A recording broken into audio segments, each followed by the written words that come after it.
Emacs es más que un editor de texto para programar. Es toda una plataforma que se deja moldear a tus necesidades y básicamente a lo que se te dé la gana. En esta charla, Eugenio Llanos, doctor en Ciencias de la Computación, nos va a explicar Emacs desde el principio hasta el final, Org Mode, así que no te lo pierdas. Bueno, gracias, Odair. Buenos días a todos. Pues aquí en Colombia es días, no sé cómo será en otros lados. Eh, bueno, yo de lo que quiero hablarles, les tengo esta presentación. Eh, de lo que quiero presentarles un poco es como de qué manera Emacs se ha convertido con el tiempo, ha dejado de ser un editor de textos para convertirse en verdad en una plataforma. Yo les voy a mostrar un poquito qué es Emacs rápidamente, les voy a hablar un poquito, no me voy a detener mucho porque no hay mucho tiempo, porque son tantas características de las que valdría la pena hablar, pero pues apenas estoy aquí rasgando la superficie de lo que es. Voy a hablarles un poquito de qué hay en Emacs para el desarrollo en web.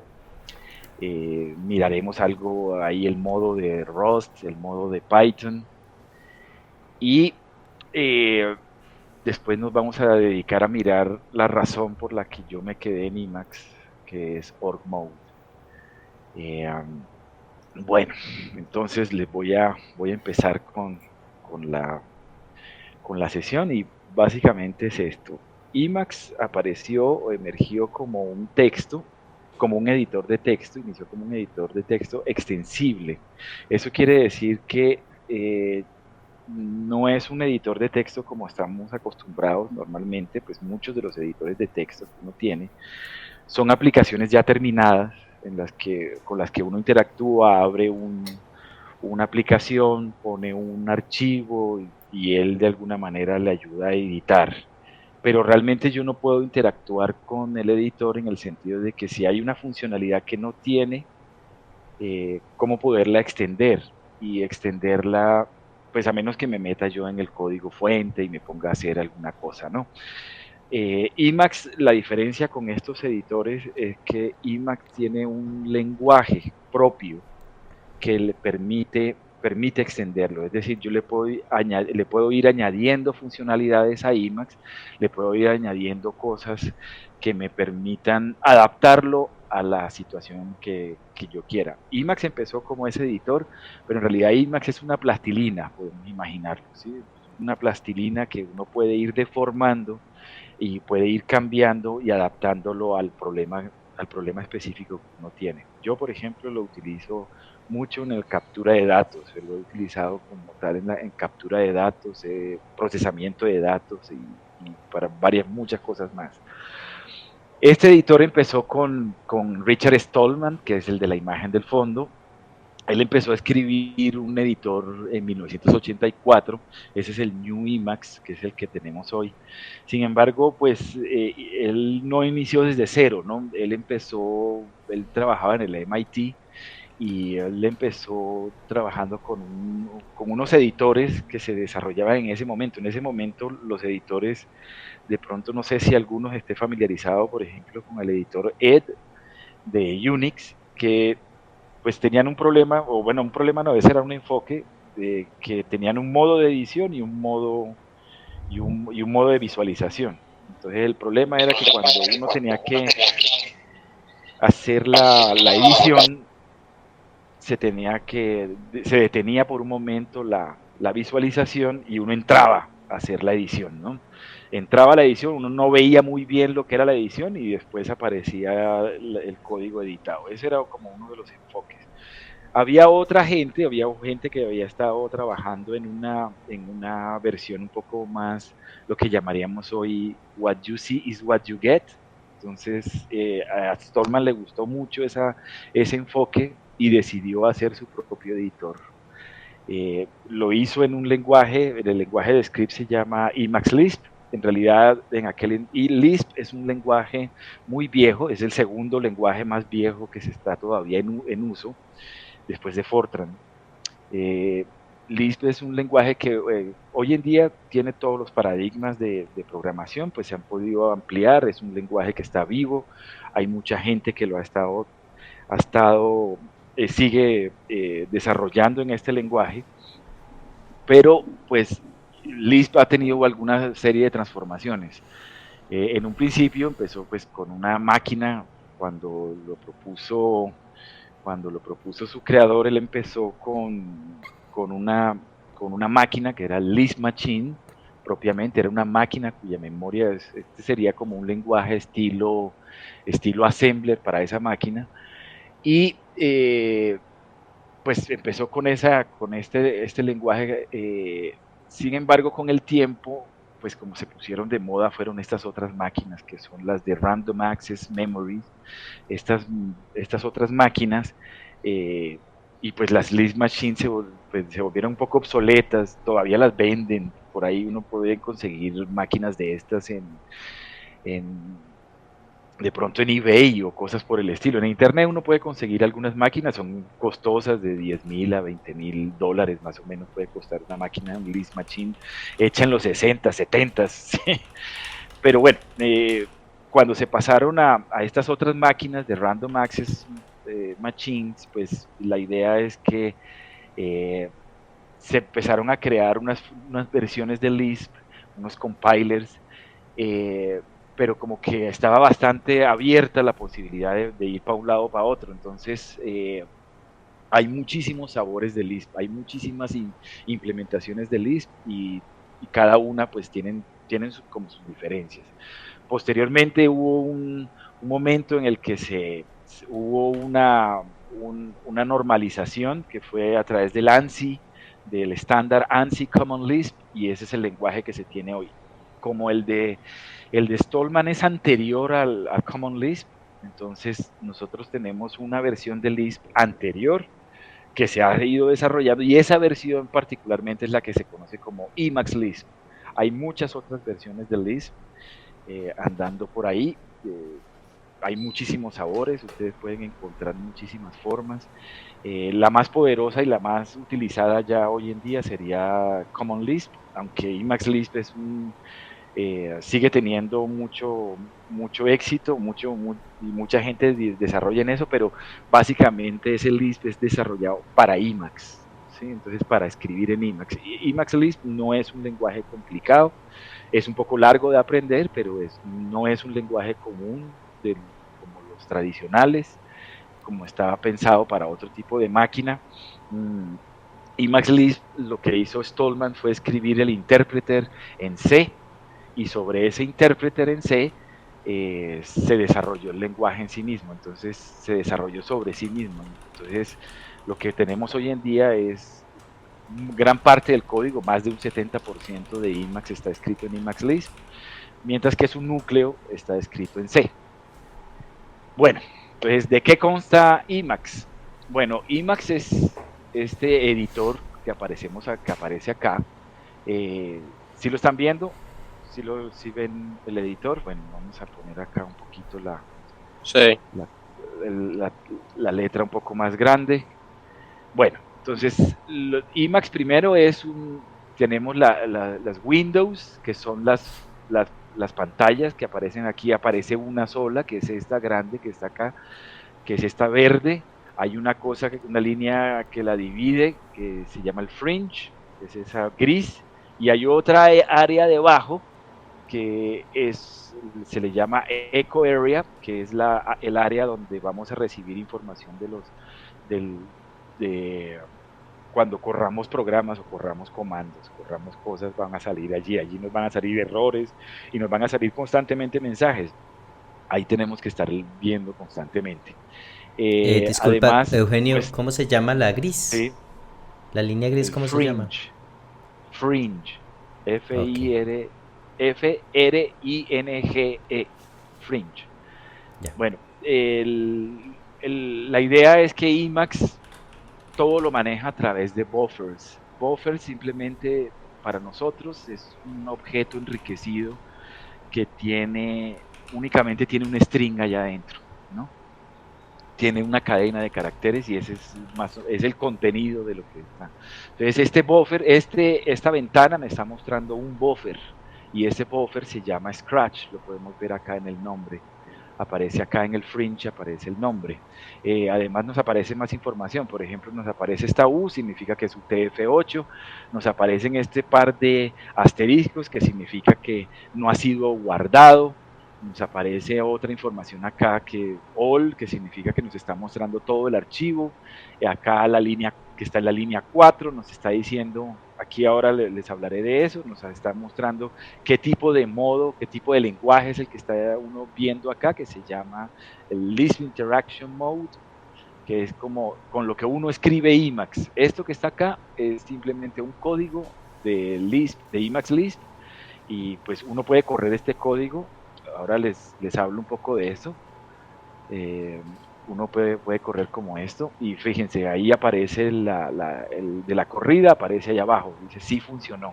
Es un mensaje simplemente. Aquí este buffer es muy utilizado se llama Scratch y la idea es que es un buffer que nosotros vamos a utilizar para escribir funciones en Emacs Lisp, ¿no?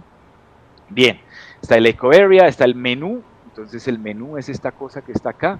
Este menú lo van a ver cambiando cuando abran un archivo o abran otro, hay algunas diferencias. Por ejemplo, este Lisp Interaction aparece únicamente porque estamos en un buffer que es para interactuar con Lisp.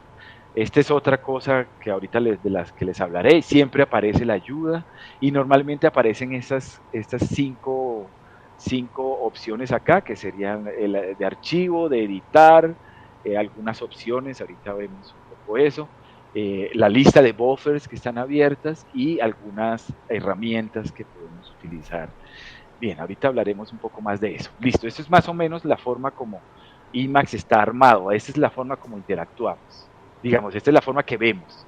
Una cosa importante, el point, que es donde estoy parado, que es esa cosa amarilla, yo la tengo coloreada de amarillo. Eh, y otra que se llama el mark. El mark es normalmente cuando uno escoge una región, entonces el mark es de donde comienza, desde donde comienza uno a coger con el ratón. También se puede marcar con el teclado, con control espacio, ya ahorita le hablamos un poquito de eso, y esto sirve para escoger áreas dentro del buffer. Bien.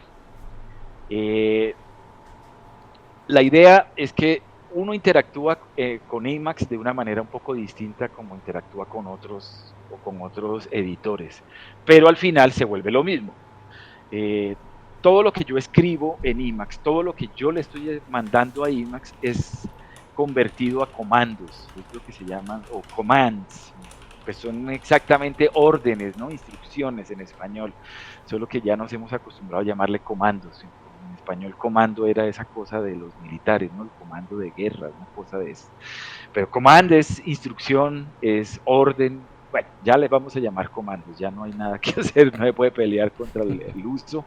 Entonces, ¿cómo se llaman los comandos? Los comandos se llaman con Alt X, son los comandos. Alt X, miren, en la Echo Area, en la parte de abajo, acá abajo me aparece el puntero y me aparece diciendo como necesito encontrar algo. Entonces vamos a buscar un archivo, find file.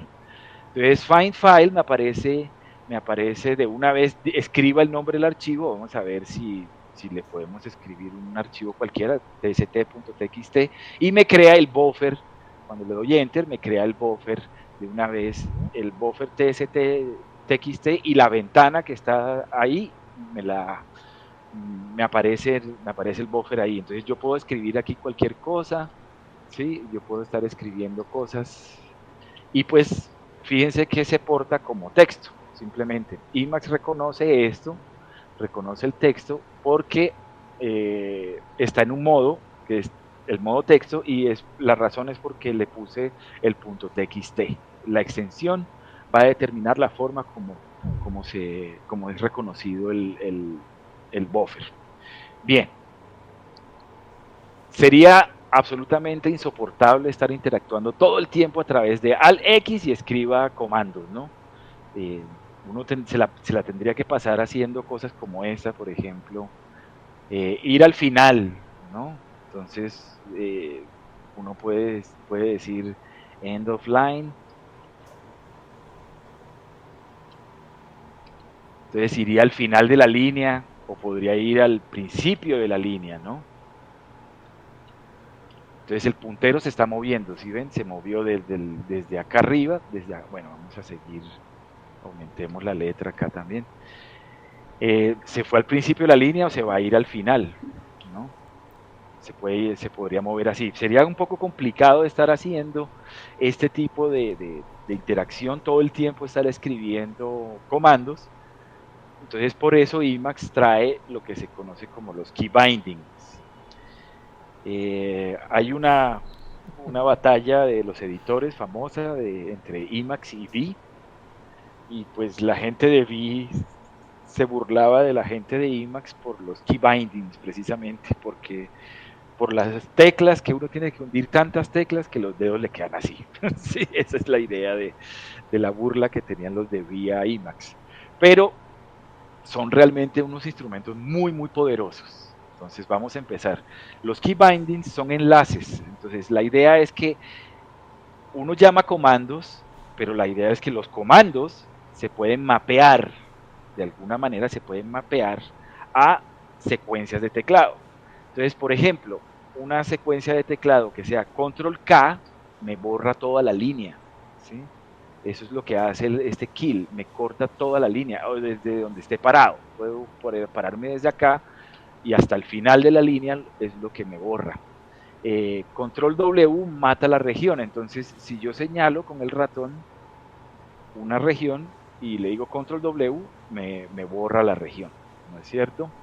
El control Y es para pegar, entonces entonces como borré esa región, si vuelvo a pegar, me vuelve a pegar exactamente el mismo texto, control Y varias veces, ¿verdad? Aquí no ha habido nada raro.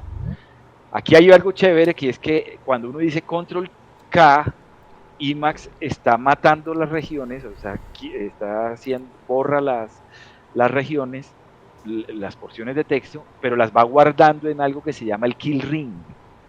Y el kill ring es una lista de cosas que he estado pegando. Yo podría acceder a él, por ejemplo, si le digo aquí kill ring, es una variable y él me muestra toda la lista de todo lo que tiene el kill ring, ¿no?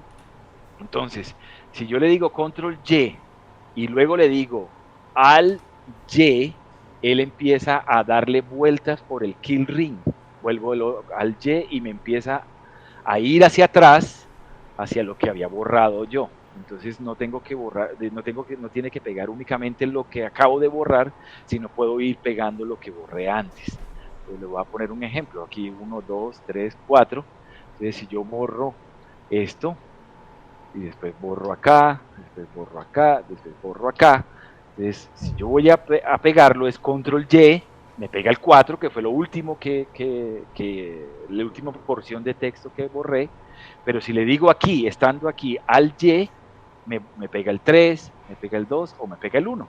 Entonces yo puedo ir moviéndome dentro del kill ring. Ese es algo conveniente y es muy, muy útil. Bueno, es como un entonces historial, es como un historial del como portapapeles.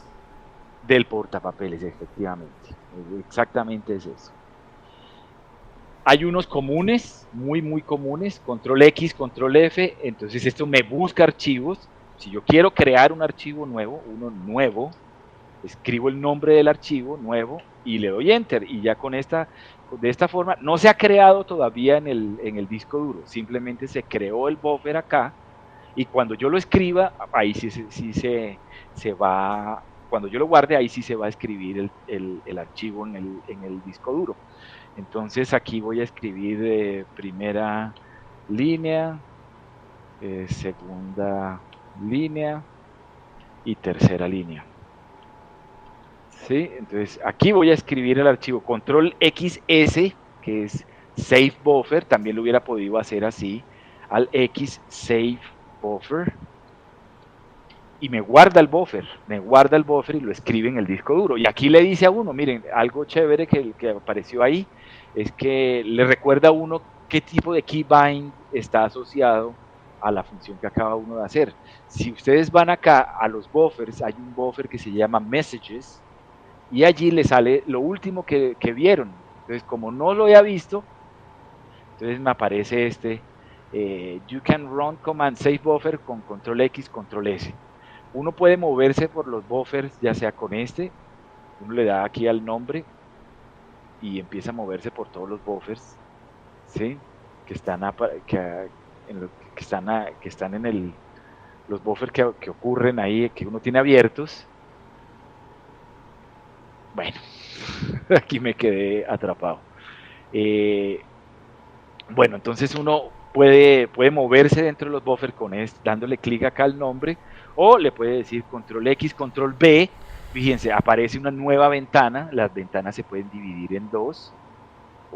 Ahorita les muestro otra cosa y les muestra aquí los buffers. Mira, lo chévere es que también lo pueden responder con el ratón. Se puede mover, entonces me voy a mover a Scratch. Ya aparece el buffer Scratch abajo. Esta es una nueva ventana. Estas son dos ventanas. Yo puedo crear una ventana. Si por ejemplo quiero cerrar esta ventana, es simple, control X0 y cierro la ventana que tenía abierta en ese momento. Puedo escribir cosas como control X2 y me salen dos ventanas, o control X3 y me salen dos ventanas pero divididas, una verticalmente y la otra horizontalmente. Y puedo escribir control X1 y solo tengo una ventana.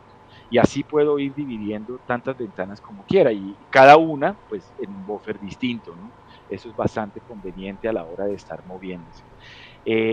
Pues bueno, delete char es simplemente control D. Uno puede borrar o con el delete del teclado. También podría uno hacer eso. El undo es control underscore. Bueno, me faltó decirles algo. Acá en los key binding nosotros vamos a poner siempre las combinaciones de teclas. La C mayúscula normalmente así con guión significa la tecla control, que se oprime la X mientras estoy oprimiendo la control, ¿sí? Esa es la control. Lo mismo acá, entonces control X, control F es como se lee eso. Entonces escribo primero control X y luego control F después de eso, no simultáneamente.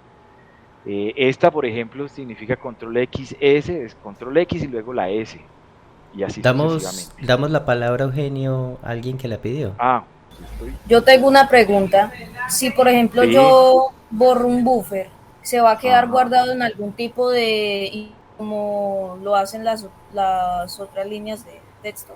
Se queda guardado en o sea, si digamos yo cojo como un historial de buffers abiertos y cerrados. Sí hay algo de los buffers cerrados, pero en realidad uno le dice aquí cuáles son los abiertos. El historial está más bien dado acá abajo. Yo puedo ir hacia arriba y tengo el historial de lo que había abierto. Pero si lo cierro, pues el buffer se borra de la lista de los buffers, ¿sí? Entonces hay un historial, pero en la parte de abajo. ¿Sí? ¿Eso Listo. Era lo que preguntabas? Sí, señor. Bueno. Listo. Bueno, para añadir ahí, Eugenio, que con Alt X, que es M, lo que se ve aquí abajo en el eco, se ve una tecla M, uno lo lee en los manuales como meta, como la tecla meta. Entonces meta X normalmente va a ser para ejecutar comandos, y ya las de control van a ser para comandos que están enlazados a esos shortcuts. Uno con este tipo de cosas en Emacs puede hacer, pues con esas teclas uno puede hacer cosas muy chéveres. Por ejemplo, vamos a hacer vamos a borrar el último carácter de cada línea, y lo voy a hacer en lo que se conoce como una keyboard macro. Control X, paréntesis izquierdo, entonces empiezo a definir la macro. Entonces de aquí en adelante todo lo que escriba queda guardado. Control E, borro la línea, borro el carácter, bajo, llego al final, al principio, control A, y luego control X, cierro. Y entonces ahora sí, miren, control E y empiezo con la E, y empieza a borrarme una por una todas. Si uno quisiera hacer algo más interesante, uno puede decirle control U 5 veces, control X, E, y me lo hace 5 veces, control U N veces. ¿Podríamos chequear los key bindings que estabas mostrándonos ahorita? Sí, bueno. La idea es que los key bindings yo puedo ir una keyboard macro, por ejemplo, que es una característica muy chévere de Emacs y es muy, muy útil a la hora de editar un montón de archivos, es que es una secuencia de digamos, de keystrokes de teclados que queda almacenada. ¿Sí? Eso es todo lo que es una keyboard macro. ¿Qué pasa si yo escribo control X, control F? Pues Emacs abre algo. Si yo le digo control XS, él guarda el buffer. Si yo le digo control XK, borra la línea desde donde estoy parado. Entonces, si yo voy haciendo cosas como, si yo escribo, por ejemplo, voy a buscar, control S es para buscar, y voy a buscar el espacio, ¿sí? Me paro aquí y le digo control K, entonces él me borra toda esa línea. Bien, vamos a hacer que borre del espacio en adelante, en la keyboard macro. Entonces le digo control X, paréntesis izquierdo, me sale abajo defining keyboard macro. Entonces ahora todo lo que escriba va a quedar guardado en la keyboard macro. Entonces voy a hacer esto, control S, espacio, me devuelvo, control K, mato la línea, voy a poner una cosa, espacio, y voy a escribir Y, porque se me dio la gana, ¿sí? Y bajo y vuelvo al principio. Entonces digo control X, cierro, con paréntesis derecho. Ahora para ejecutar la keyboard macro, control X, E. Y si ahí abajo me dice, ¿quiere repetirla? Oprima E. Y puedo oprimirla y puedo ir haciendo así, una por una. ¿Sí? Entonces voy haciendo eso línea por línea. ¿Sí? El undo, pues tengo que oprimirlo varias veces hasta que finalmente llegue. Bien. Entonces esa es la keyboard macro. Es muy chévere esta cosa, si uno puede hacer esto. Edit keyboard macro. Entonces, edit keyboard macro. ¿Cuál? Entonces le voy a decir control XE, que es la última. Y miren lo que me sale un buffer que se llama last keyboard macro. ¿Sí? Entonces ahora le voy a llamar borrado. Y a la tec y le voy a asociar una key binding. Vamos a llamarle al Y, por decir algo. ¿Sí? Y miren lo que me dice acá arriba. Cuando acabe, presione control C, control C. Y si quiere cancelar, control XK y luego enter. ¿Sí? Entonces vamos a darle control C, guardo la keyboard macro. Él me dice, está definido, proceder. Y yo digo, sí, borre el que tiene ahí asociado. Él tiene asociado el alt Y a alguna cosa, pero yo lo acabo de cambiar. Entonces fíjense lo que es, si yo oprimo alt Y de aquí en adelante, fíjense lo que me sale. Entonces ya de una vez tengo asociado una keyboard macro con un key binding. ¿Está claro? Eso lo van a poder mirar. Eso yo sé que es complicado captar todo en un momento, pero pues, en una charla, pero la idea es que lo vayan viendo las posibilidades. Ahora Claro. vamos a cerrar el buffer, control XK, y ahí le pregunta, ¿matar el nuevo? Y digo, sí. Bueno. Entonces, Eugenio, nos devolvemos Scratch. que de momento eso parece complicado y como no muy útil. O sea, pues ¿para qué yo voy a hacer esas cositas si yo lo que necesito es editar código fuente? Pero resulta que lo que estás mostrándonos acá es esas funciones fundamentales que tiene Emacs, con las cuales posteriormente, cuando uno ya domine lo básico, va a poder hacer y a volverse tremendamente eficiente manejando archivos, datos y código, por supuesto. Efectivamente, sí. O sea, con esto ustedes van a poder coger mucha destreza para manejar edición de texto. Miren, por ejemplo, esto, para ponerles un ejemplo. ¿Sí? Entonces yo voy a marcar acá el comienzo de fíjense esta cosa, voy a marcar aquí en la R, ¿sí? Control espacio. Entonces empiezo a marcar y ahí se supone que ahí está, todo esto es una región, ¿no? Entonces ahí puse el mark y ahora miren dónde está el point. Entonces ahora les digo, desde la R donde está hasta la E, todos los caracteres que aparecen ahí son un rectángulo. Entonces si yo le digo cosas como control X, R, K, entonces me mata el rectángulo. ¿Sí? El rectángulo, y voy acá y lo voy a pegar, control XR yank, rectángulo, entonces copié este pedacito. ¿Sí? ¿Sí lo ven? Entonces uno tiene, en Emacs uno puede editar cosas como rectángulos, uno puede editar un montón de cosas. Emacs es un editor muy muy poderoso y si uno aprende algo de Emacs Lisp, se vuelve mucho más poderoso, ¿sí? Y puede editar buffers, montones de buffers. Yo, por ejemplo, he utilizado esto para editar muchos archivos. O sea, uno a veces, por ejemplo, cuando yo he trabajado mucho en el procesamiento de datos, entonces he tenido la necesidad de hacer muchísimos cálculos, hacer 200 archivos, procesar 200 archivos. Entonces, es muy útil Emacs para poder hacer scripts corriendo sobre los 200, 300 archivos, a veces 1000. Yo he procesado hasta 1000 archivos y cosas por el estilo, cosa que a mano sería una cosa complicadísima, difícil, y uno puede con esto convertir, extraer un campo que a uno le interesa, organizar todo en un solo archivo, etcétera. O sea, uno puede hacer una cantidad de cosas con la edición en Emacs, es muy poderoso. Sí. Para ver si damos la palabra a Hay José alguien que Daniel. está Sí, José listo. Daniel. Mira, una pregunta. Cuando tú dices editar todo tipo de archivos, ¿se pueden editar al estilo de Vim? Yo creo que tú conoces Vim, una Sí, terminal de claro. ARC. Sí. De hecho, ahorita más tarde les hablo de una cosa, pero Emacs puede comportarse como V. ¿Sí? Entiendo. Uno puede volver Emacs V en un modo que se llama Evil, porque así lo llamaron, del de la maldad, por aquello de la guerra de los editores, ¿sí? Pero sí se puede comportar como Vim, puede hacer uno cosas como esta, y uno puede editar cualquier cantidad de archivos. Yo lo he usado mucho para cálculos. Entonces uno puede editar muchísimos archivos con esto. Pues yo también utilizo otras herramientas, ¿no?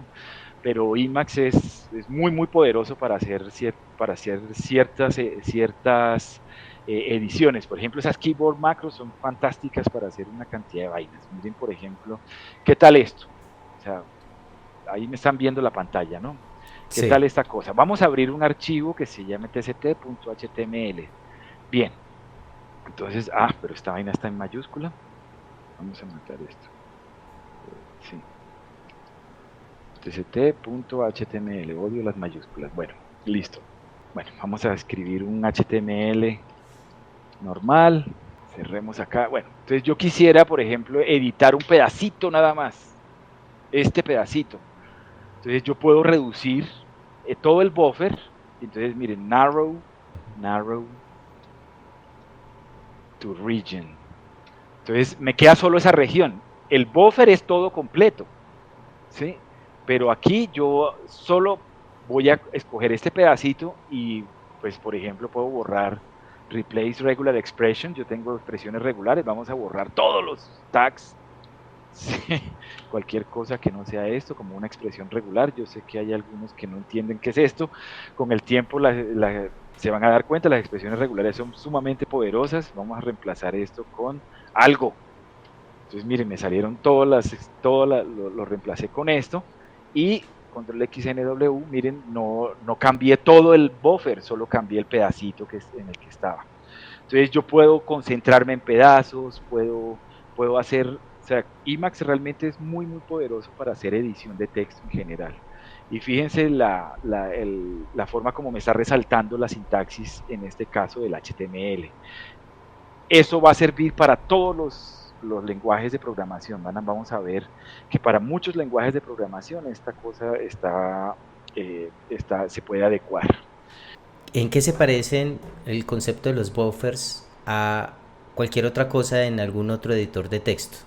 Pues en realidad el buffer es un concepto muy utilizado en programación, que simplemente el buffer empezó como con la idea de que el buffer sería lo que bota un proceso donde se guarda, el lugar donde se guarda en la memoria RAM sería como un buffer y luego se conecta al otro proceso.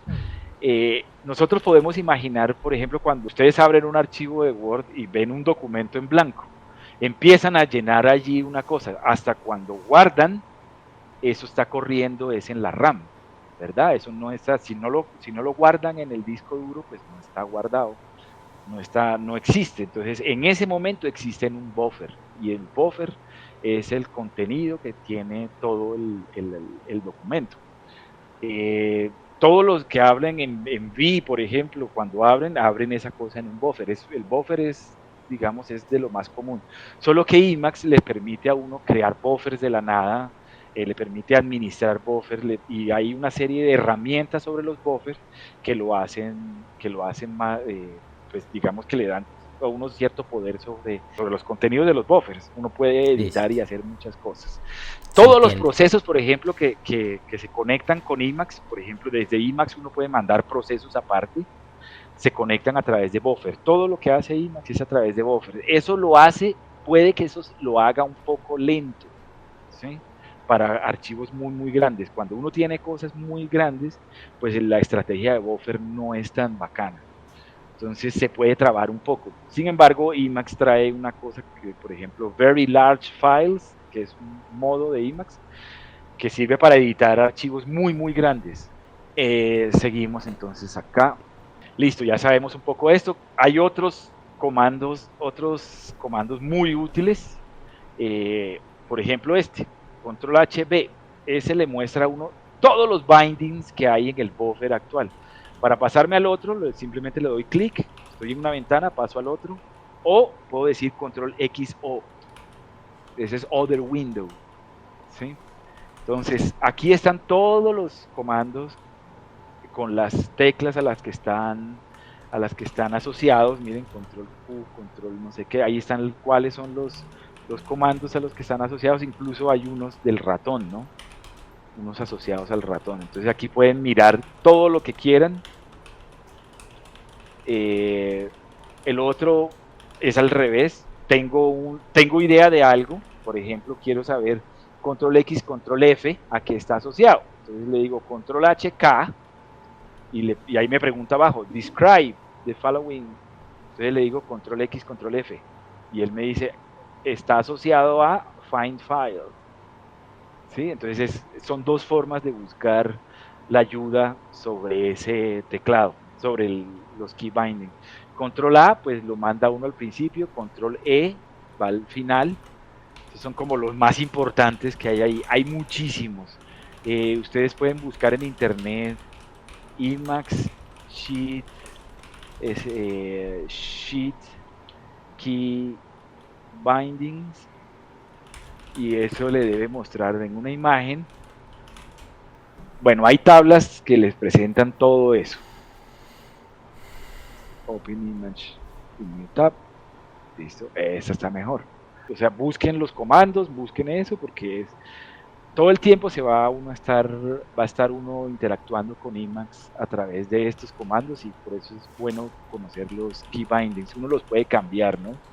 Ustedes podrían decir que en lugar de pegar, digo, de kill, del yank, Control Y, pues que sea Control V, que es como normalmente uno copia, ¿no? Control C, Control V. Todo eso se puede cambiar en Emacs, ¿sí? Uno lo puede configurar. Es un editor tremendamente configurable. Y bien, una cosa importante que ya se estaba hablando es que los buffers tienen modos. ¿Qué son los modos? Los modos son conjuntos de funcionalidades que ofrecen un cierto comportamiento, una cierta forma de operar, ¿verdad? Entonces, si yo voy a editar HTML, ya hicimos un ejemplo de eso con el archivo txt.html, pues él me carga un modo que sería HTML mode. Entonces ahí ya lo vieron, que me resalta con colores. Me resalta con algunos colores el código. Hay otro modo, por ejemplo, que es para navegar en directorios. Entonces vamos a ver aquí Salamandra. Entonces aquí hay varios archivos. Miren, este buffer que está acá se llama dir mode, está acá. Vamos a ponerle otra vez el máximo. Para aumentar es Control X más, es el aumentar la letra, Control X menos es disminuirla. Entonces aquí uno puede ver los buffers que están. Por ejemplo, puedo borrar, esto es lo chévere, lo marco con una D, lo marco y marco digamos, voy a borrar ese, entonces le doy la X y le dice borrar, y le dice a uno borrar seguro, y uno dice sí, y él le borra el archivo. Borremos este con D mayúscula, borra de una, y le dice seguro, y uno dice sí, y entonces le permite a uno navegar en el archivo. Si quiero añadir un nuevo directorio, le doy más, nuevo dir, y me aparece el nuevo dir. Si ustedes quieren, hay uno acá arriba en el menú, les aparece el immediate, entonces que depende del buffer en el que están, y fíjense, aquí están las cosas, cómo crear un directorio, abrir este archivo, abrirlo en otra ventana, desplegarlo en otra ventana, ver este archivo, bueno, no sé qué, y así sucesivamente. Ahí pueden verlo todo, ¿no? Emacs también puede mostrar imágenes, ¿sí? Esa era la imagen que teníamos ahí, uno puede verla, uno también puede ver el código crudo, pues si uno quisiera editar en algún momento, o la puede ver, control C, ¿no? Entonces control XK, matamos el archivo, entonces con Q salgo yo de acá de este y vuelvo al dir anterior. Dir es una forma muy chévere de navegar dentro de los archivos, ustedes pueden ir navegando así. Emacs viene ya con un paquete que le permite a uno administrar la configuración. Entonces al X, customize. Entonces, customize es uno de los comandos. Si le dan tab varias veces, le sale a ustedes todo lo que pueden configurar. Entonces, vamos a empezar con esto. Vamos a customizar un grupo. Entonces, ¿qué grupo? Bueno, empecemos con el Emacs. Listo. Y en este buffer voy a encontrar todas las opciones que tengo para configurar Emacs. Por ejemplo, puedo cambiarle las letras. Se llaman faces. Entonces, acá están las basic faces. Le doy enter. Navego como cualquier cosa y puedo abrir una de estas, itálica. Entonces acá tengo el menú, tengo una cosa y puedo cambiar todos los atributos, ¿sí? Entonces aquí le voy dando, por ejemplo, le puedo cambiar la familia, le puedo cambiar el ancho, le puedo cambiar todo eso. Entonces cada vez que salga itálica me sale de otra forma. Por ejemplo, vamos a ponerle aquí uno más ancho, white. Normal. Después de que cambié el menú, entonces le digo aplicar. Puedo aplicar para la sesión o puedo aplicarla y guardarla. Como yo no quiero guardarla ahora, sino simplemente quiero mostrársela, pues le digo aplicar y le digo sí, aplicar según lo que está en el buffer. Con Q me salgo. Fíjense, volví a todas las opciones que tengo de configuración. Esas eran las letras. Puedo configurar muchas cosas más, ¿sí? Puedo configurar cómo edito. Puedo configurar, bueno, cómo abro archivos, cómo hago cosas. Todo eso es en Emacs. Pero yo puedo configurar cada uno de los modos, pues normalmente viene con su propio paquete de configuración. HTMLize.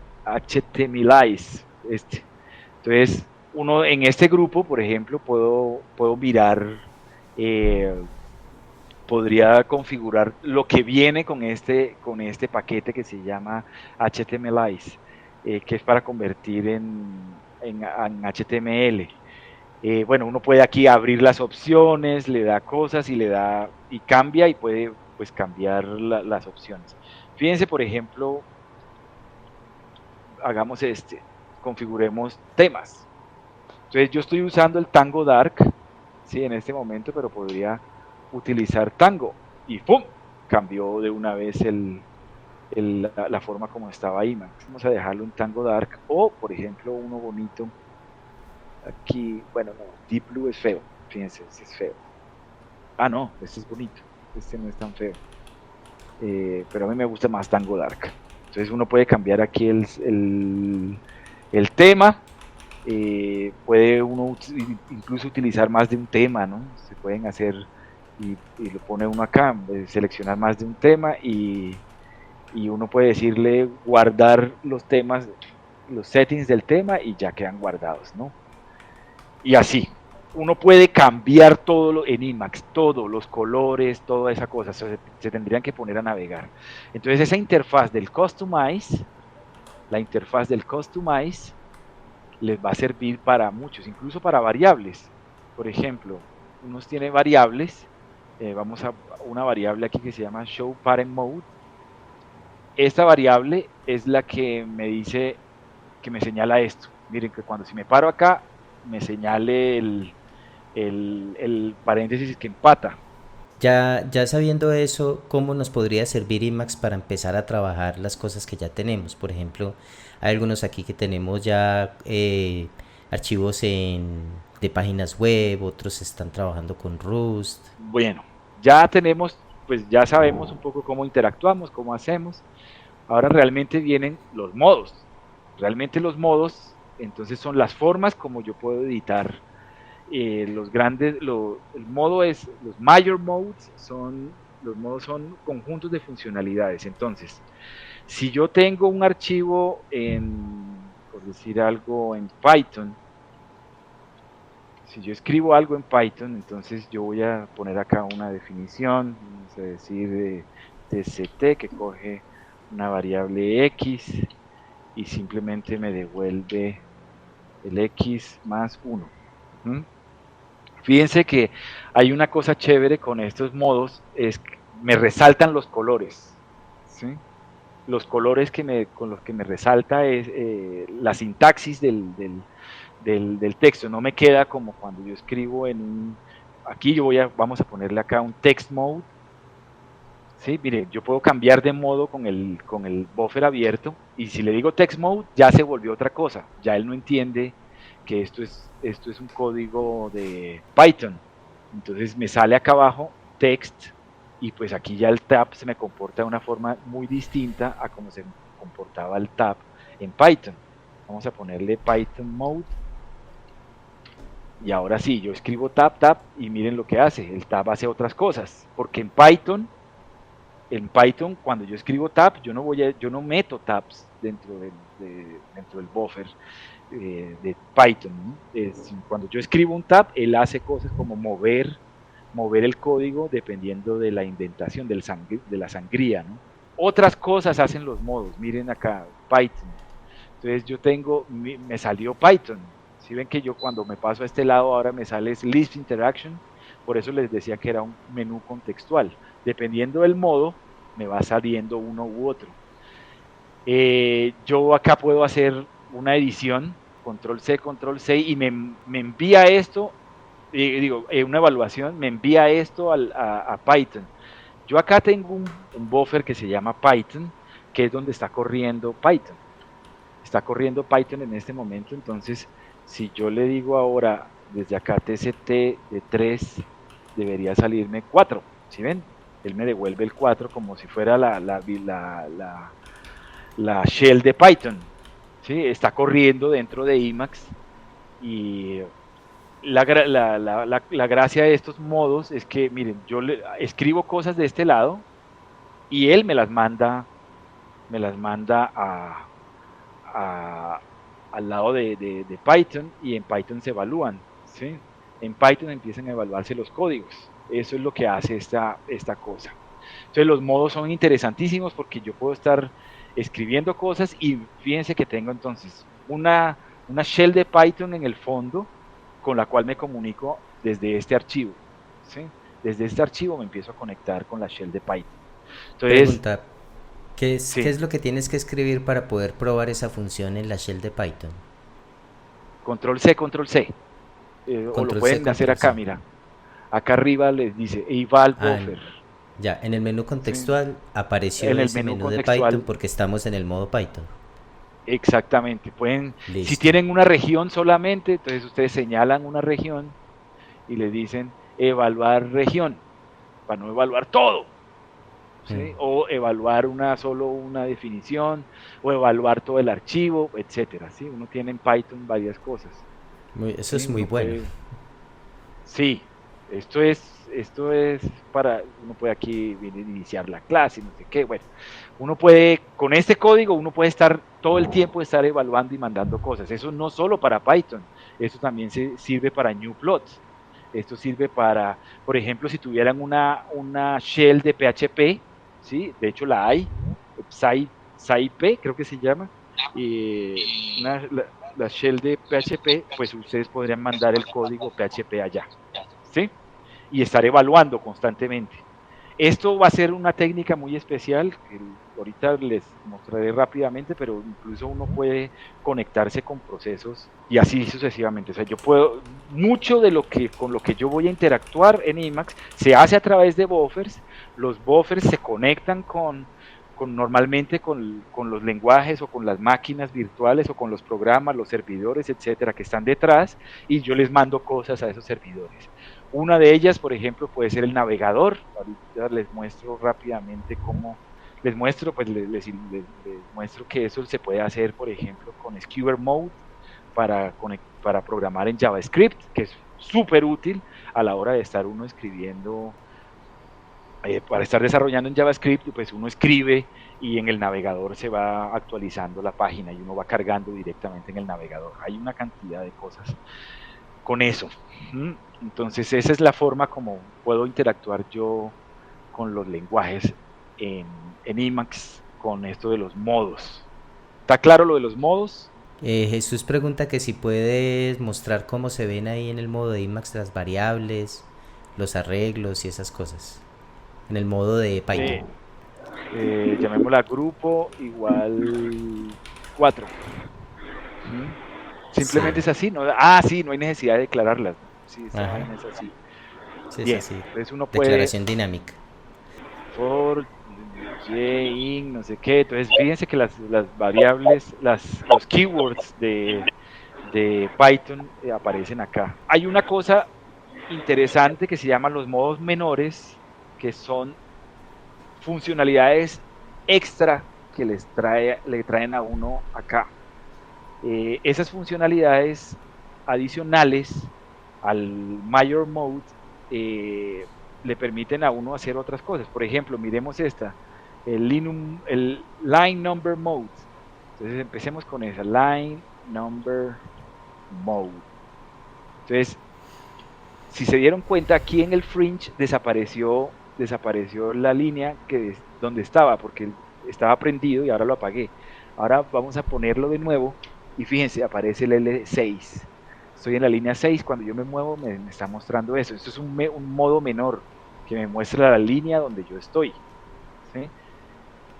Pero pues de pronto la quiero ver completa. Entonces Linum Mode o Linum Mode, y miren, me aparece del lado izquierdo, me aparecen las líneas donde estoy. Entonces esos son algunos tipos de modos menores. Uno muy chévere, que es muy útil, es el Fly Spell Mode. Se sirve para hacer la corrección el spell checking, digamos, de lo que escribo. Incluso le sirve a uno para reconocer sintaxis de los lenguajes que está escribiendo. Entonces es muy muy chévere ese modo. Entonces esos son el tipo de modos menores, ¿sí? Le dan a uno ciertas funcionalidades. Otra cosa, la instalación de paquetes. Digamos, ya los lenguajes de programación traen sus propios instaladores de paquetes, ¿no? Separados de los paquetes del sistema. Entonces, en Emacs tenemos uno que se llama Package. Y para entrar a Package, simplemente uno le dice List Packages y le muestra a uno todos los paquetes que tiene. Entonces, fíjense todo lo que hay en Emacs, todo esto. Entonces, hay dos repositorios, bueno, en realidad hay más de dos repositorios, pero bueno, en principio los dos repositorios más importantes son ELPA y MELPA. MELPA son ELPA es como lo que trae de verdad Emacs, y lo que ustedes instalan lo encuentran en este directorio .emacs.d de su home directory, y allá adentro ahí está ELPA, y miremoslo, y aquí está todo lo que yo tengo instalado de Emacs con ELPA. Estos son los paquetes como tal de Emacs en ELPA. Pero pues también tengo MELPA. Digamos, es un repositorio para cosas no oficiales. Entonces ustedes podrían tener su propio repositorio MELPA y podrían estar regalando código. El instalador de Emacs es sumamente fácil, ¿sí? Uno simplemente lo busca aquí, el que uno quiere instalar, de todos estos hiperlinks que aparecen acá, Y fíjense que está en un modo que se llama Package, ¿sí? Es distinto, Package Menu, parecido a Dire Mode. Si uno quiere añadir los repositorios, añade esta expresión al archivo de configuración de Emacs, que usualmente ese archivo de configuración está en el home de uno y se llama .emacs. ¿Sí? Aquí yo lo tengo y no es tan largo, Melpa. Uno simplemente mete este codiguito, add to list. Bueno, entonces así pueden añadir, por ejemplo, el paquete new y pueden añadir otro que es el non-new si quieren. Pues ahí lo que hay son paquetes y paquetes de cosas que uno puede examinar. Bien, la interfaz de configuración ya la estuvimos mirando. Entonces ahora vamos a instalar una serie de paquetes. Entonces vamos a empezar con modos para la web. Pues el primero es HTML Mode, que es el más simple. Es el modo más simple. Entonces, que fue el que pusimos ahí, que es el HTML. Entonces, tiene esta cosa que uno con los tabs puede ajustar el texto. No tiene mucho realmente. Si ustedes miran aquí el menú contextual, no es que tenga muchas cosas, pero uno puede meter vainas pues meter pedacitos de código, ¿no? Entonces aquí uno puede meter heading 1 o meter cosas como una order list, ¿sí? Entonces aquí punto 1 y así pueden seguir como ese punto 2. Ese es el HTML Mode, es muy sencillo, no tiene nada espectacular. Él me reconoce un poquito de esto, pero no es muy poderoso. ¿Listo? Listo. Bueno, sigamos. Este es el HTML Mode. También hay pues un modo para CSS, obviamente. Entonces si uno escribe tct.css, entonces pues aquí ya empiezo a, no sé, una clase, no sé, del show, digamos, y pues le permite a uno editar simplemente la cosa tal como las letras, con toda esta cosa, con la sintaxis como debe ser. Pongamos el blanquito, texto blanquito y así cosas por el estilo, ¿no? Background, no sé, URL, image, algo.png y cosas por el estilo. Entonces uno puede escribir, fíjense, en una sintaxis de CSS, uno puede escribir en esto. También lo hay para sintaxis para less, por ejemplo, para aquella gente que programa en PHP, que se puede compilar el less a CSS. También lo pueden hacer, o si quieren compilar solo el CSS, también el less, si tienen el compiler afuera, también hay un modo para less. Hay un modo para cada una de estas cosas. También hay un modo para JavaScript, el JavaScript Mode, que entonces escribe uno tct.js. La terminación JS o JS es la que define de una vez la cosa. Entonces vamos a poner aquí Eugenio igual vacío y le va señalando a uno cosas, ¿no? Entonces Eugenio.1 igual a función, no sé qué, el div id, bla bla bla, etcétera, ¿no? Y acá uno pues puede escribir, o sea, uno escribe en JavaScript de forma fluida en esto. Hay un modo para la web, hay un modo que les reconoce todos esos anteriores que se llama Web Mode. Yo lo desinstalé solo para hacerles para mostrarles cómo se instala algo. Entonces veamos Web Mode. Entonces lo tengo, mírenlo, acá está. Entramos con Enter. Entramos de una vez a este lado. Ya está instalado, lo tenía instalado, pero bueno, uno tiene instalado y miren lo chévere de Web Mode. Web Mode tiene más cosas que el HTML, por ejemplo, miremos uno puede tener aquí yo tengo el HTML con JavaScript, miren, por eso fue que me reconoció el JavaScript, pero entonces yo le puedo dar este Web Mode y ya me sale otro. Miren lo bonito de Web Mode, yo le tengo los colores de una forma distinta, los tags, sí, de hecho la indentación es un poco distinta. Uno tiene cosas en Web Mode como esta, por ejemplo, que le completa, muy común, ¿no? Que le completa a uno el tag que tenía abierto. No sé, o sea, por ejemplo, voy a script y cierro acá y ya de una vez tengo esto. Entonces, pues la forma de customizar esto, entonces voy a un grupo, Customize Group, y ahora le digo Web Mode. Y acá me muestra los faces y me dicen los colores, las cosas que tiene como tal Web Mode. Listo, aquí lo pueden configurar y hay muchas más otras opciones ahí en Web Mode. También les reconoce PHP, les reconoce JavaScript, CSS, todo en una. Entonces, si yo arranco desde una instalación de cero en Emacs, ¿qué debo hacer para tener los paquetes y luego poder ir a personalizarlos?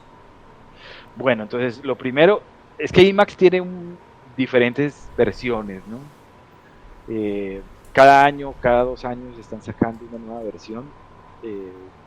Ya en este momento debe ir como versión 29, debe ser, o 27, ya no me acuerdo cuál sería aquí creo que le dice uno versión. Sí, acá version. Esta yo tengo la 27, aquí Emacs 27. Cada Emacs viene con cosas distintas. Creo que a partir de la 24 está instalado ya el package por default, pero depende como uno lo haya instalado también, ¿no? Depende de cómo uno haya instalado eso. Entonces, uno tendría que instalar package primero, lo primero es buscar cómo se instalar package. Entonces si no tienen package, entonces... Pero lo más probable es que sí, por lo menos aquí todos... Lo más probable es que sí, pero pues ustedes pueden entrar ahí cómo instalar package. Y aquí les dicen, véanlo, estos son los dos cosas que tendrían que escribir en el punto Emacs para que lo cargue, ¿no? Entonces acá tiene require package.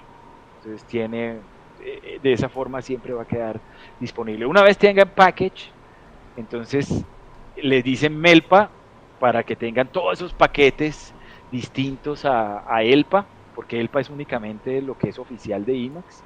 Entonces Melpa para que tengan otro montón y luego entran a los paquetes. Entonces veamos list packages, list packages, y entonces por ejemplo Rust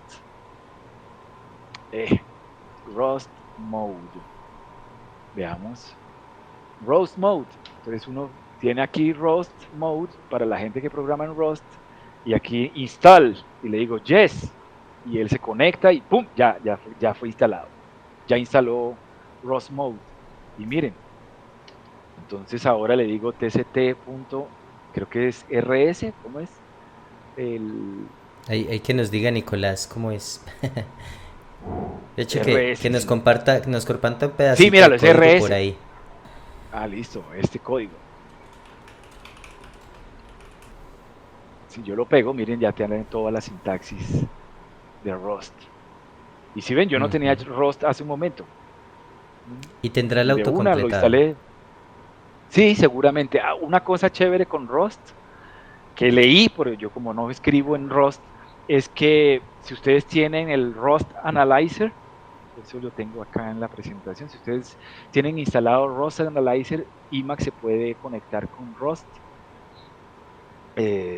con el Rust Analyzer, y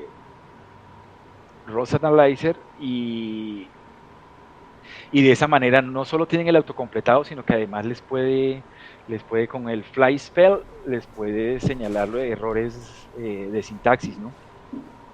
Entonces es fantástico porque el Rust Analyzer es el que analiza el código Rust, y pues Emacs simplemente le está mandando el código a Rust Analyzer y de una vez lo señala de este lado. Entonces pueden crear su propio ambiente de programación. Ahí les dejo en la presentación como un enlace donde pueden encontrar algo de eso. Para la gente que le gusta Python, pues está Python Mode, ya vimos que hay un proceso asíncrono, y pues si uno busca en internet Emacs Python, va a encontrar una cantidad de recursos enorme para programar en Python, si quieren armar su ambiente de programación en Python. Yo prefiero, a todos estos modos y todas estas formas, yo prefiero una cosa un poco distinta. Ya llegamos entonces ya a la última parte de la charla, que es Org Mode. Org Mode es una cosa muy especial que tiene Emacs, por eso le puse non plus ultra, ¿sí? No hay nada más allá después de Org. Yo soy muy entusiasta de Org, como se dan cuenta. Después de esto, yo realmente me pasé a Emacs y me quedé en Emacs, más que me pasé, me quedé en Emacs por este modo de Emacs. Es un modo mayor para hacer documentos, tomar notas, hacer notas computacionales, para hacer programación, ¿cómo se dice esta? Alfabetizada o letrada. Bueno, literate programming. Sirve para hacer gestión de tareas, sirve para recoger datos, sirve para muchas cosas. Todo, absolutamente todo, en texto. Si ustedes entran a la página de Org Mode, van a encontrar que uno puede organizar su vida en texto, y así es de hecho la propaganda de ellos, ¿no? El lema de ellos, Your Life in Text, ¿sí? Eso es lo que es Org Mode. Tiene una gran ventaja de que todo sea en texto. Claro, ustedes saben que con el tiempo los formatos cambian y pues el texto no. Sí, el texto se queda ahí, lo único que cambia es la codificación de caracteres, pero eso será más fácil de modificar. En realidad lo que de verdad se mantiene en el tiempo, perdura en el tiempo, que es de verdad fácilmente legible, que se puede de verdad correr de nuevo, etcétera, son los archivos de texto. Entonces, Org Mode es un archivo, es un modo que les va a permitir hacer muchas cosas. Ahora les vamos a mostrar qué cosas les pueden hacer. Primero, les quiero decir que esta presentación la hice en Org Mode, ¿sí? Y es esta estructura de archivo que ven acá. Yo le pegué a esta estructura de archivo, le pegué esta cosa. ¿Dónde es que está? Informe, no. Charla. Este es mi archivo org de esta presentación. La estructura de esto es muy sencilla. Viene un encabezado donde uno define, normalmente vienen unas keywords como título y pues son sus valores, ¿sí? Y acá siguen otras keywords, que eso ya ahorita veremos un poquito más, con sus valores. Esta, por ejemplo, es una keyword que sirve para la exportación, que es clave para la exportación a Reveal, que es lo que yo hice en la que hice esta presentación. Esta presentación la exporté de Org Mode a Reveal, que es digamos, es una biblioteca en JavaScript para hacer presentaciones, y es la que se encarga tiene estos botones, tiene toda esta vaina y tiene todos esos efectos, este efecto 3D así del CSS, toda esa vaina la hace Reveal. Bueno, yo le definí aquí el idioma, le definí el título de la tabla de contenido, para que cuando lo exporte salga tabla de contenido. Hubiera podido poner otra cosa acá, como índice. Ahora les muestro. Y bueno, el tema que estoy escogiendo para Reveal es este oscuro con amarillito, que se llama Night. ¿Listo? Esos son, digamos, el encabezado. La cosa con Org Mode es que el documento tiene una estructura que está definida como un árbol. Entonces, cada vez que le doy tab, miren lo que hace el tab. Las líneas que comienzan con asterisco, 2 asteriscos, etcétera, esos son los encabezados. Entonces, el primer encabezado es Emacs. Si yo le doy tab, me abre de una vez los otros encabezados y ahí entonces la jerarquía están los 4 diapositivas que aparecían ahí, que era IMAX. ¿Qué es IMAX? IMAX es de autodocumentable, es esta instalación, no sé qué. Bien, entonces yo empecé a escribirla en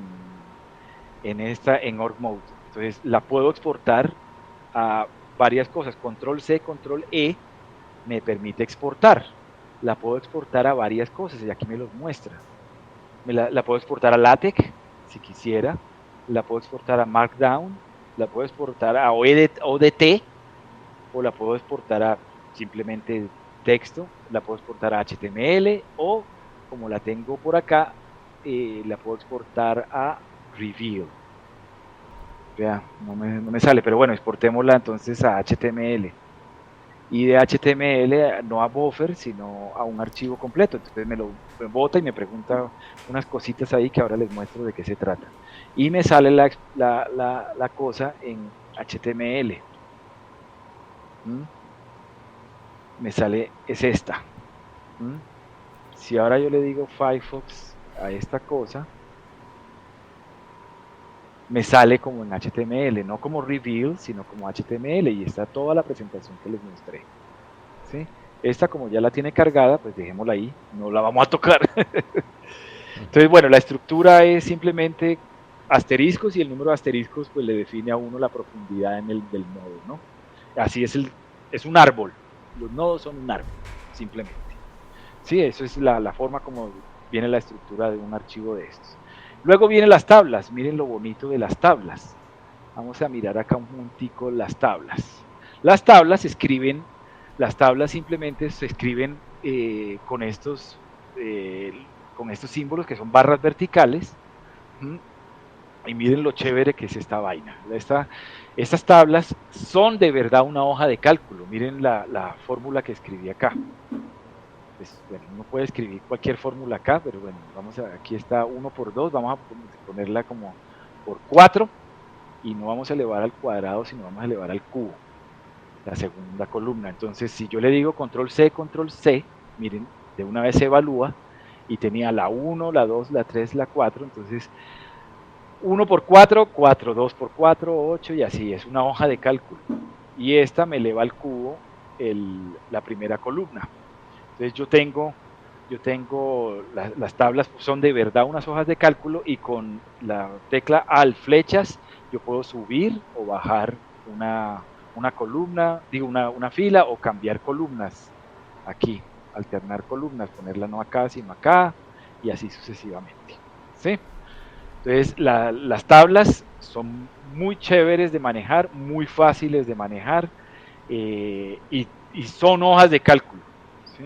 O sea, uno puede tener aquí estas vainas. Fíjense que ustedes podrían manejar con las hojas de cálculo, con org mode podrían manejar el inventario de un almacén pequeño, ¿sí? Una cosa pequeña, ustedes podrían manejar y poner todos los códigos de aquí, escribir los códigos para que les vaya haciendo algunos cálculos de ahí.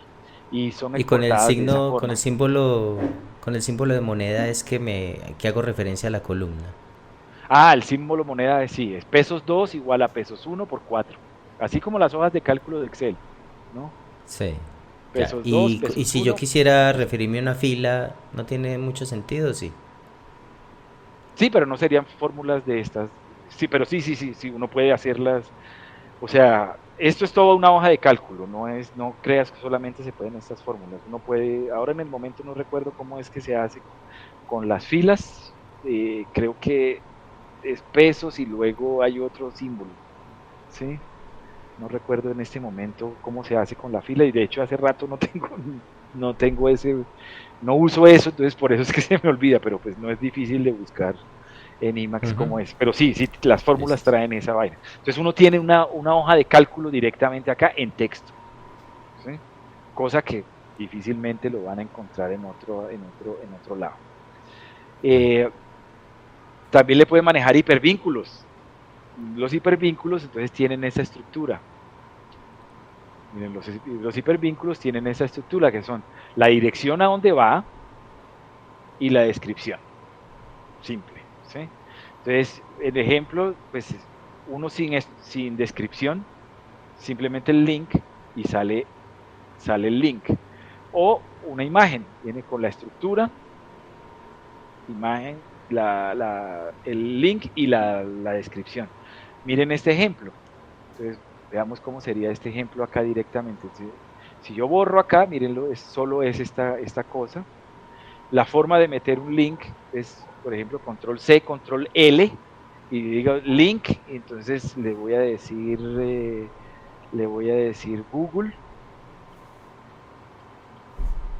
No, este es, bueno, mentiras, voy a meter un archivo, y entonces me dice un archivo, y le voy a meter una imagen, y la imagen es Stallman, y ahí metí la descripción, le voy a decir imagen Stallman, y pues si le doy control C, control O, sigo la imagen y me muestra la imagen en otra ventana, ¿no?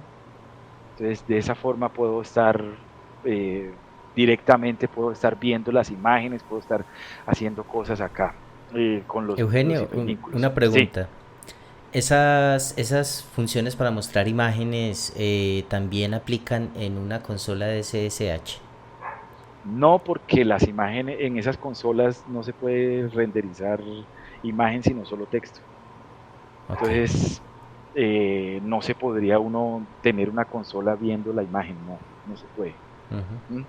Emacs no puede desplegarlo, te sale un error, te dice no se puede mostrar, y te lo muestra con el archivo crudo, ¿no? Sí, te muestra el contenido como tal.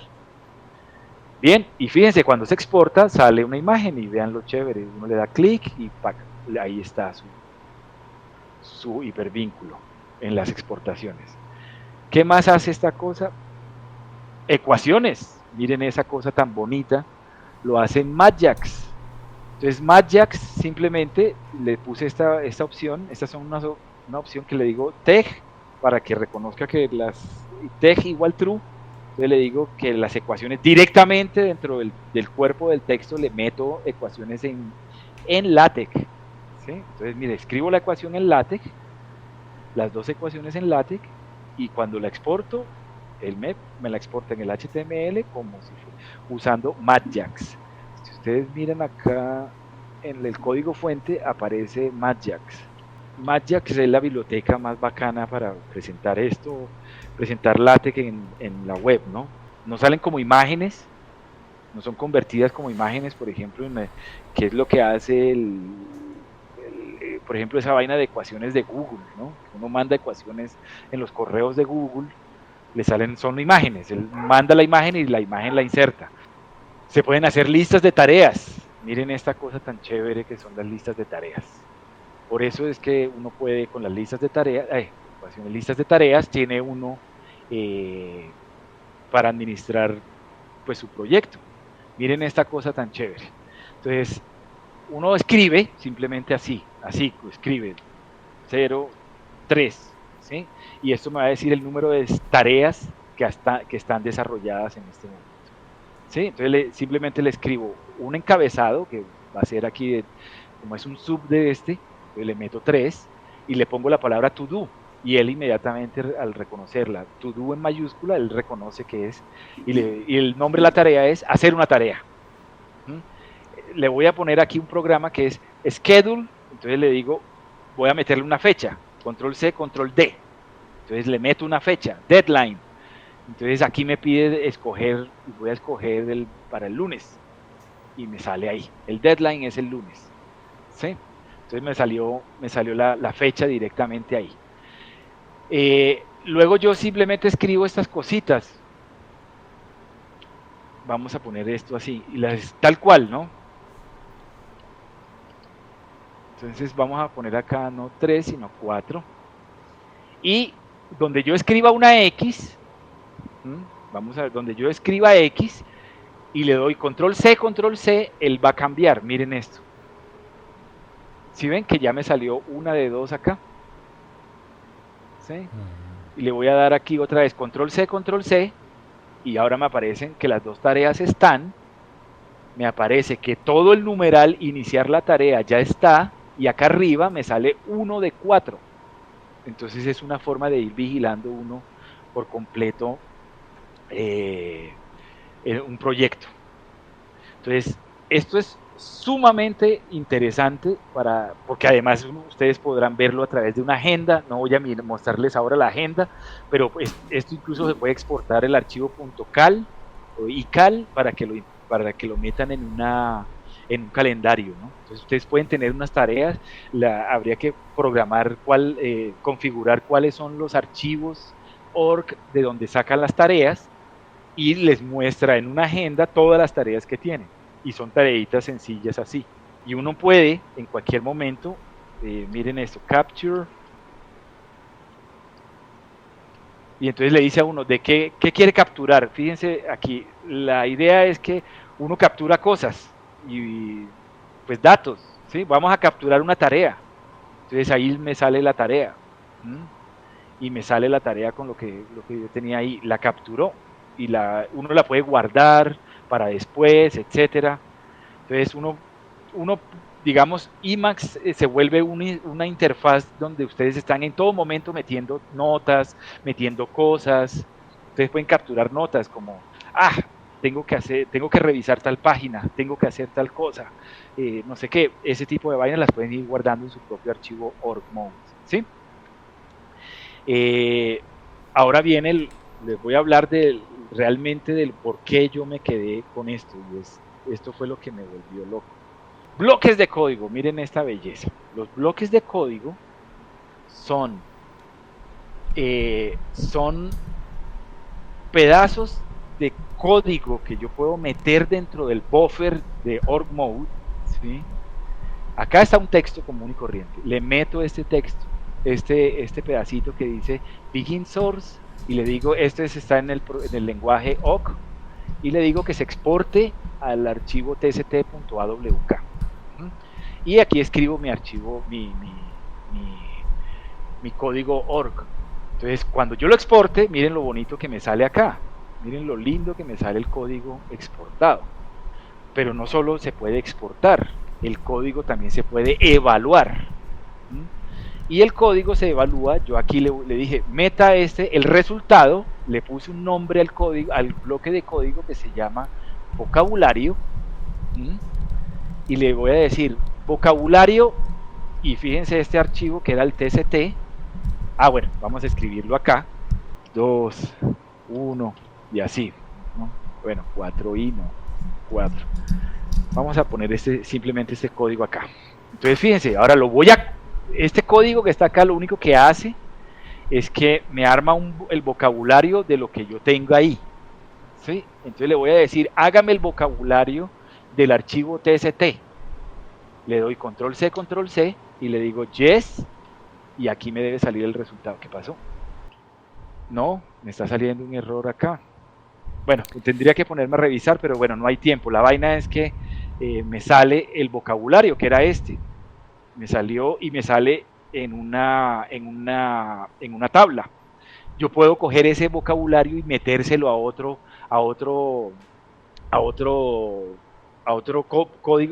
bloque de código y seguir haciendo cosas. Aquí le estoy cambiando una de las variables de entrada a y las variables son el archivo que le estoy dando, que el archivo es infile para el caso del bloque de código de awk. Yo podría, miren este código de Python, ¿sí? En Python simplemente yo ahora sí le digo control C, y ese sí no debería producirme nada, y véanlo, me da el resultado 2, porque el factorial de 2 es 2. Vamos a ponerle aquí 6, y le digo control C, y me dice yes, y me sale acá el resultado de evaluar este código, el resultado de evaluar el código. Y lo que yo les decía, acá si yo voy aquí al buffer de Python que aquí voy a encontrar todo lo que le he estado mandando. Le he estado mandando aquí my factorial, y le dije calcule el factorial de 5, y me sacó ahí el 720, el de 6, y me salió el 720 porque le di el valor acá. Si le doy 10, yes, me sale el factorial, pues con esta función, ¿no? Mi factorial. Entonces me va metiendo el resultado, pero el resultado puede ser una tabla, el resultado puede ser una imagen. Por ejemplo, en el caso de NewPlot, si yo estoy conectado con una vaina como NewPlot, me sale una imagen, o puede ser, por ejemplo, Plotlib, ¿sí? O alguna cosa de esas en R. Podría tenerlo en R y que me saque una cosa en ggplot. Se lo mando el código a R, me saca la imagen y me la inserta acá. Lo mismo podría hacer con, bueno, en fin. Eugenio, ¿y cómo sería esto para el desarrollo colaborativo? Por decir que uno esté desarrollando un módulo en Rust, otro esté desarrollando la parte de datos en Python, el otro esté haciendo el frontend. ¿Se podría integrar todo en un mismo archivo ORMOD o qué?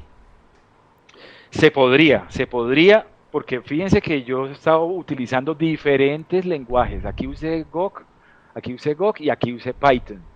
Y todo el tiempo he estado utilizando diferentes lenguajes.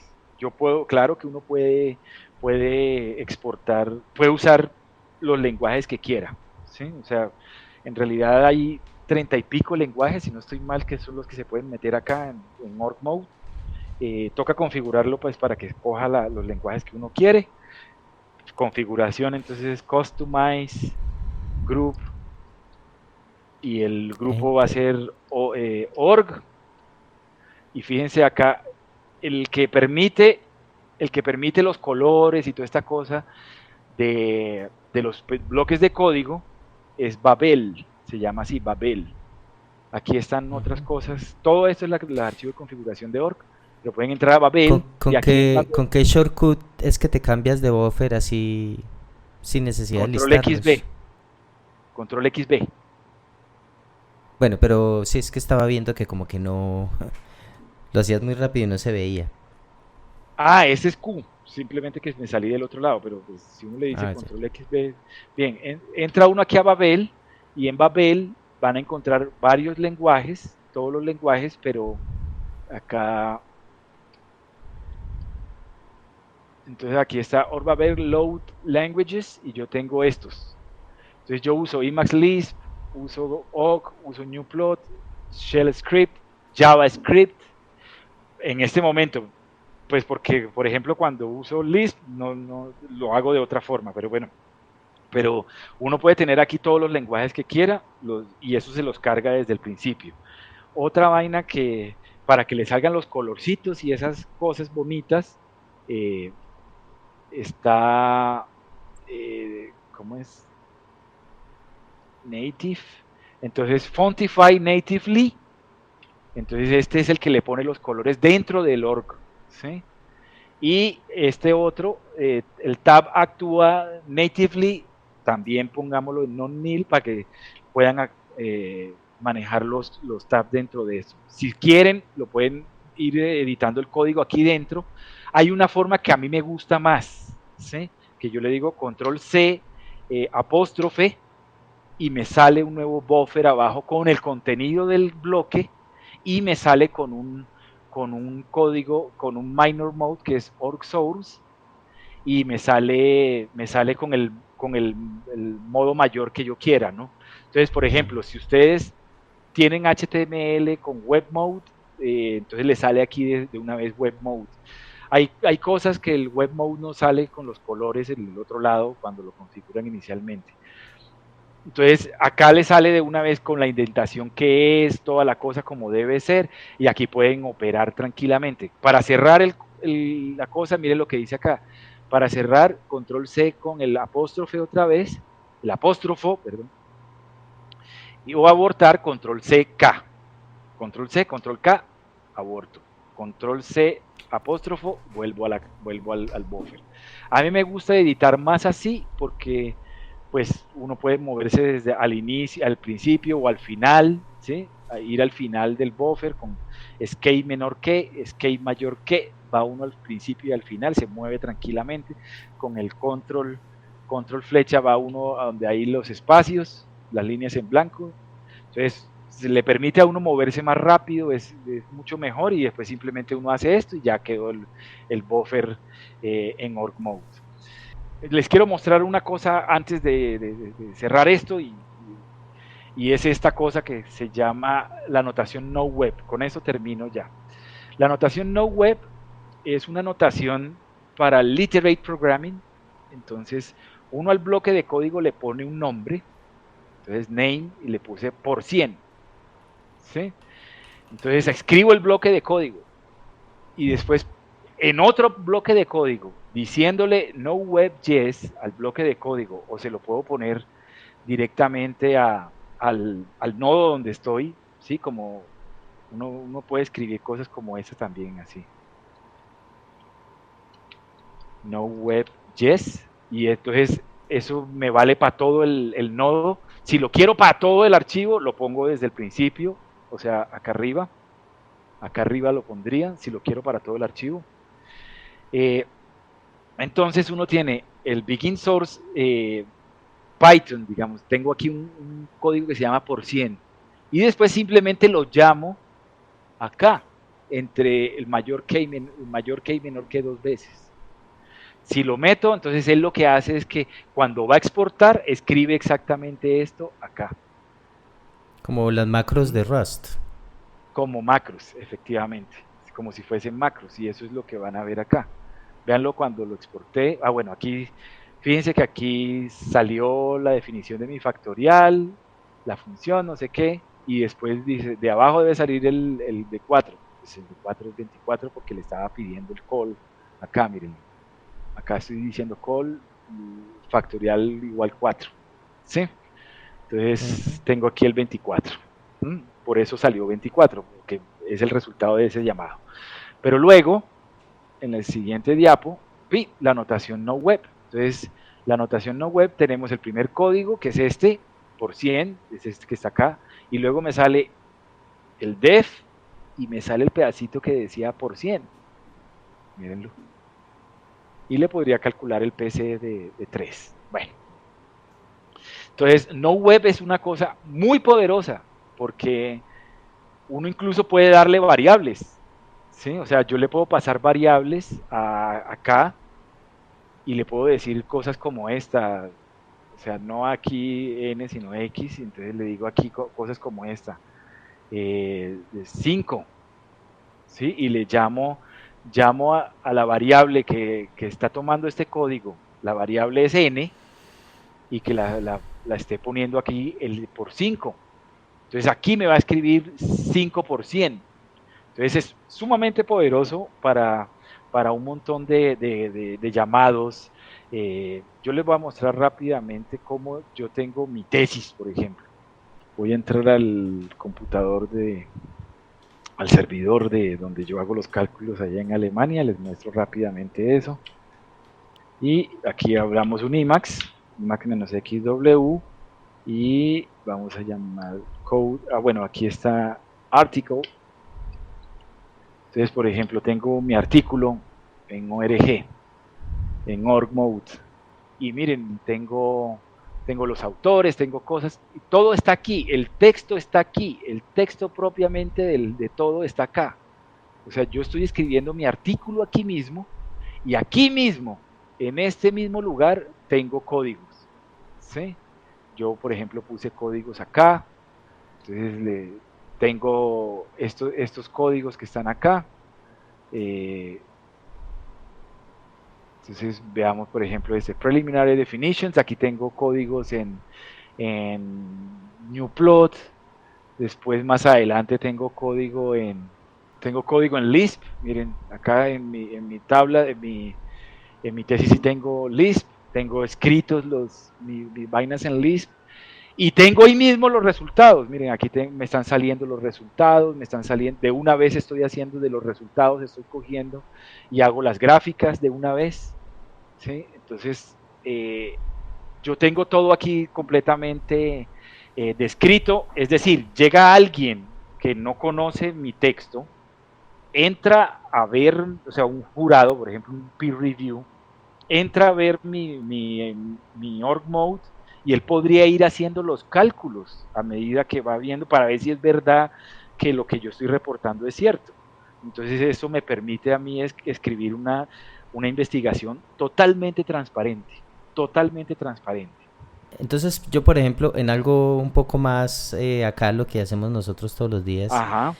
podíamos coger un proyecto de desarrollo blockchain de Web3 que lleva código de Python, código de Solidity, de frontend con HTML y CSS, y podríamos armar todo en el Lore Mode, además escribir la ayuda ahí mismo, y además escribir la programación de lo que tenemos que hacer, el calendario, los deadlines y todo eso, y traer datos de otras fuentes para meterlos acá y exportar al sitio web los resultados que vamos teniendo. Y después enlazar, porque me faltó de pronto decirles eso en lo que estaba haciendo. Para eso es el Tangle, el que de pronto me faltó acá, que es exportar este archivo. Entonces yo es un poco largo, es control U, control C, control V, T. Entonces me sale un código que se llama tct.awk, porque ese es el nombre que le puse ahí, Tangle, a este archivo, y mírenlo. Entonces, cuando yo hago el Tangle de todos los códigos que tengo acá, entonces cada uno me exporta los archivos que son correspondientes.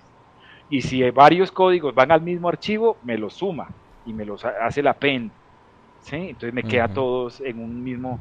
Entonces en el proyecto que tienes, por ejemplo, entonces yo les voy a mostrar uno acá de pronto. Listo, acá. Entonces, por ejemplo, tengo este. Yo estoy escribiendo mi informe acá. Bueno, entonces empiezo a escribir las cosas que vienen, pero lo chévere es el código, y le digo no export para que no me exporte el código, ¿no? Entonces aquí me debe salir el informe, pero no el código. Entonces tengo aquí el código en JavaScript. Entonces yo lo miro y miro en el JavaScript en el otro lado. Y ahí sale con resaltado de sintaxis, por eso es que te gusta en un buffer aparte. Sí, a mí me gusta más el buffer aparte porque pues me parece más cómodo, uno se mueve más rápido, porque pues a veces los textos son muy largos y uno no sabe de dónde a dónde va el código. Entonces me parece mucho más cómodo esto, ¿sí? Pero fíjense, aquí tengo todo mi código JavaScript, y después más abajo tengo el HTML que voy a utilizar para llamarlo, y pues acá voy a escribir el CSS. Entonces en uno solo tengo los tres, y pues efectivamente cuando yo hago el exporto esta cosa, acá me sale mapactores, por ejemplo. Bueno, tengo acá mapactores.org, ese es otro. Mire, tengo el HTML, tengo el JavaScript y tengo el CSS. O sea que en resumen, Emacs es como una plataforma, pues un lenguaje de programación multiusos en el que se puede hacer de todo. Sí, señor, es así. Mira esto. Es Emacs Lisp el lenguaje, ¿no? Sí. Ya, Emacs Lisp sí sería el lenguaje, pero Emacs es la plataforma, Lisp es el lenguaje, y ahí está la diferencia. Miren, en Emacs hay hasta Tetris. Sí, uno puede en los buffers poner todo lo que quiera. Sí, mírenlo aquí. Hace años no juego Tetris, pero bueno. Se nota. Se nota que soy malo, sí.